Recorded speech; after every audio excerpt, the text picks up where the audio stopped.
We're back in my garage. So today I'm reorganizing and I'm building a shelf.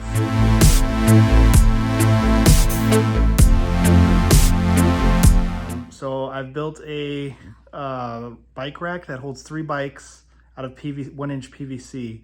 But I noticed it takes up a lot of space. So usually I have 3 bikes, just right there.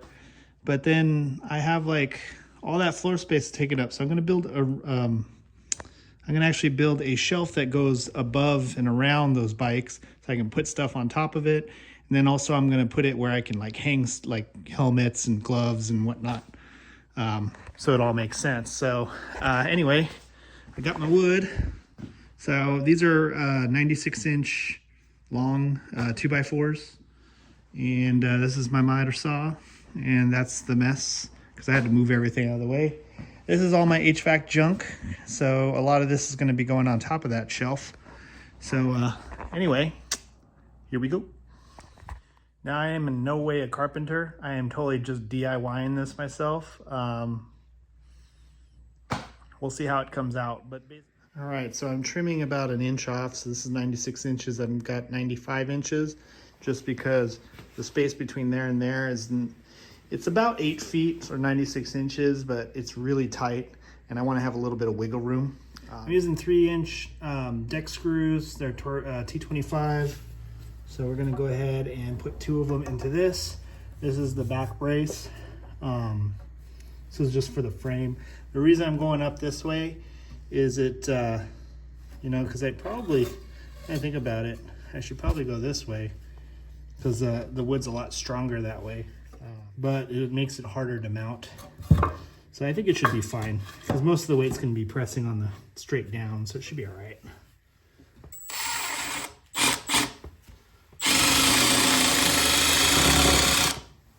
All right.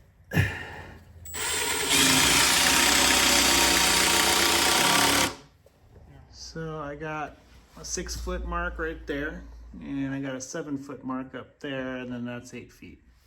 So 6 feet would be here. Actually, I think I'm gonna go with 6 feet. That works. Yeah, because it's a little bit higher. It's gonna be a little past 6 feet because it's on top of this. So, but yeah, I think I'm gonna go with 6 feet. Yeah. Let's cut. So I measured this at 6 feet, right? So when I cut it, I don't want to be behind. I don't want to be like right on it or before it. So I'm trying to do this one-handed. So I don't want to be like that because then it's going to actually be too short. What I want to do is I want to get right on the outside of that line. A little more. That way it's actually cut at 6 feet. Because if I cut it right on the line, it'll be slightly short. That's one thing about these saws. You always want to cut opposite of that line. See how it's like on the outside of the line? So that's exactly 6 feet. So let's go ahead and cut this thing.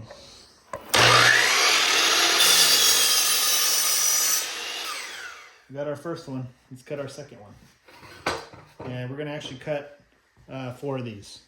There it is. So now that I got all those pieces cut, we're gonna go ahead and screw it together. So I'm gonna save you from watching it because it's gonna be very awkward because I just don't have enough room to do this. So it's gonna be super awkward and I don't want you to go through that and cringe. I'm sure you're cringing as much already. So anyway, I'll just show you when I'm done with them.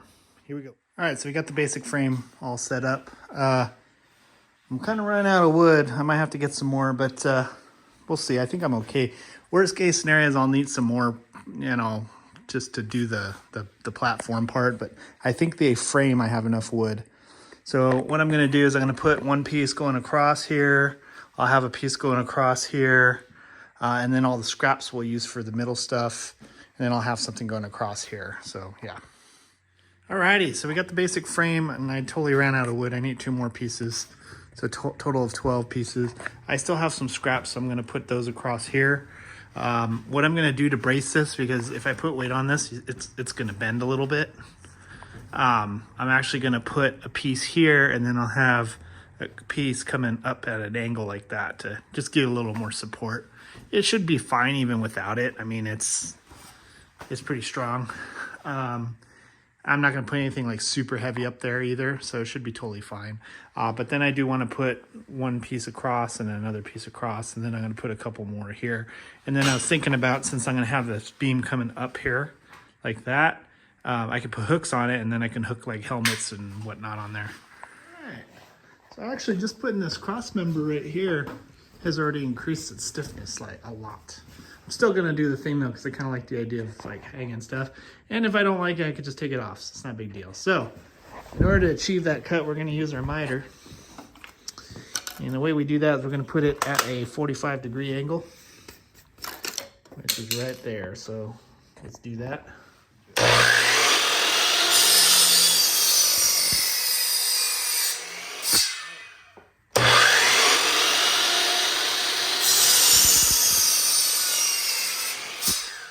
Yeah, I messed up. So yeah, it needs to be the same direction. So let's try this again. Alrighty, we got that installed. That's like super durable and not going anywhere. That's perfect. So I'm just gonna put a couple more cross pieces. I'm gonna put one more cross piece there, just to hang stuff on. But structurally, I mean, it's pretty good for what I needed. I don't need it to be any stronger than that. And it's going to be pushed up against the wall, so it'll be cool. So, all right, she's pretty much done. I'm going to put some hooks and stuff, but I'm going to slide it back, put the bikes back where they belong, and then I'll figure out where to put the hooks. But yeah, it's pretty sturdy. Doesn't wobble too much. And like when they put weight on this doesn't bend anymore. So this was a good idea. So anyway, yeah. Alrighty, she's all done. I still got to put all the junk up there, but yeah, this is the basic idea. I'm going to extend this so I can put one more bike instead of having those hang over there. But yeah, see, I got my backpacks, and then I got some more hooks, but I'm tired. I'm done for tonight. So, but I'll add some more hooks to hang more stuff up.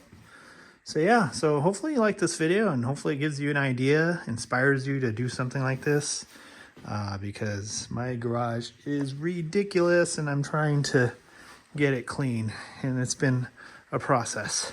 So it's a few days later, and this is the end result. As you can see, I got all my junk, well, a lot of my junk up there. I've added these crates right here, which I'm using as shelves. So I got my bars here, some extra frame bags, my gloves, my water bottles, pressure tester. I got, of course, I got the belts. I got all my bike locks here. And then over on this side, we have all my cleaning supplies and my lubricants and my torque wrenches. But yeah, I'm really happy with the way this came out. I'm probably going to add some more hooks and hang some more stuff probably on that side. But as you can see, it's holding all this junk that I have, and it's not flexing too much. So anyway, hopefully this helps you out. So thanks for watching. Make sure you like and subscribe and comment. Tell me what a horrible woodworker I am, because I am terrible at this stuff. But you know, it's functional. It's not pretty, but it's functional. So thanks for watching.